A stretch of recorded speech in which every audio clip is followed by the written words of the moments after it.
perspective, what's important, what matters in this area? I think we underestimate and don't appreciate just how complex the castle site, broadly defined to include both the Castle Museum, the car park, Clifford's Tower, just how complex and rich its history is. One of the things that strikes me particularly is that, at least until the 1840s, this was a site of huge political authority and symbolism, both because here, the Eye of York, is where MPs for the whole of Yorkshire were elected. Famously, William Wilberforce on an anti-slavery campaign ticket in 1807.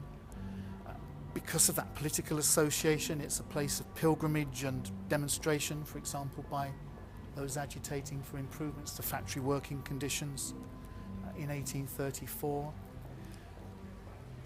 And although the majority of those imprisoned in York Castle were undoubtedly villains, and many of them vicious villains, there's also a long history which goes back to the 13th century of political prisoners being incarcerated here.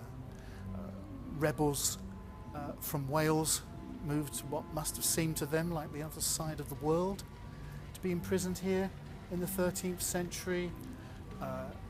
Rebels in the Farnley Wood Rising of the 17th century, who were parliamentarians opposed to the power of the Queen, the power of Charles I. Jacobites, the Scottish nationalist Jacobite risings of 1715 and 1745, were imprisoned here in large numbers.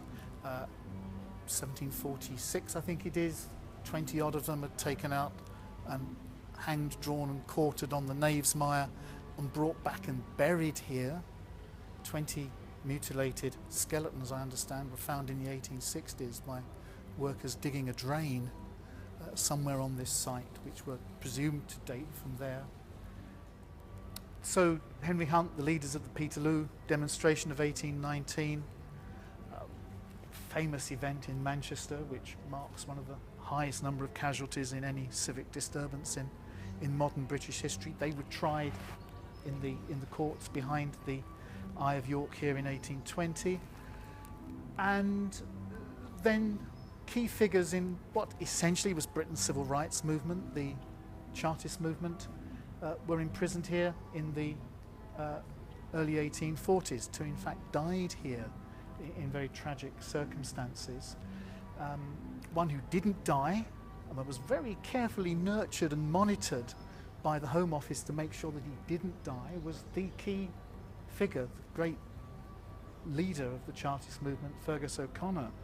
Recently discovered cache of documents in Home Office papers in the National Archives reveals that his health is monitored on virtually a weekly basis, because they were scared stiff that this key radical political leader was actually going to die on them whilst in prison, which would not have suited anybody's purposes except those who wanted to create, a political martyr. And then you can fast forward to the First World War, and there's a significant number of conscientious objectors imprisoned in the jail. The jail is not that part of the prison which survives in these glorious 18th century Georgian buildings, but is a very forbidding 19th century structure, roughly covering the whole of the site of the present car park, which is demolished in the 1920s. And conscientious objectors were kept there because in the latter part of its history it was a military prison. And the last of those, in fact, not liberated until April 1919, some 14, 15 months after the war had ended. So for me, this represents a site of rich, complex and definitely contested histories, and putting it bluntly, Dick Turpin, who's the one person everybody can name was imprisoned in York Castle Jail. Dick Turpin is just about the least interesting and least important person ever to have been jailed here.